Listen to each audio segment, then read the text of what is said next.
Sa mundo naman ng volleyball, hindi kasama ang Creamline star na si Tots Carlos sa roster ng Alas Pilipinas na maglalaro para sa FIVB Challenger Cup. Yan ang mismong anunsyo ng head coach ng tema na si George De Brito ilang linggo bago sumabak ang national sa nasabing tournament. Ang buong detalye tutukan sa report ni Millie Borja. Mukhang hindi pa itong oras para makita ng volleyball supporters ang paglalaro ng highly anticipated ace na si Tots Carlos sa Alas Pilipinas Women dahil matapos ang pagsama ng Creamline Star sa training ng Nationals. Kinumpirma ng Alas head coach na si George De Brito na hindi maglalaro si Carlos para sa FIVB Challenger Cup na gaganapin mula July 4 hanggang 7 sa Ninoy Aquino Stadium sa Manila. Paglilinaw ni Coach De Brito, maganda ang laro ni Carlos at ito raw talagang manlalarong matagal na nilang nire-request para sumali sa national team.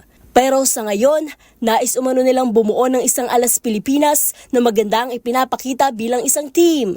Sa kabila nito, mananatili pa rin ang kaparehong pool na nakasungkit ng bronze medal sa AVC Challenge Cup, kabilang ang mga karagdagang players na sina Gemma Galanza, Bella Belen at Alyssa Solomon. Makakatapat ng Gia de Guzman captain squad ang Vietnam sa knockout quarterfinals sa July 5. Para sa MBC TV Network News, ito si Millie Borja, sama-sama tayo, Pilipino.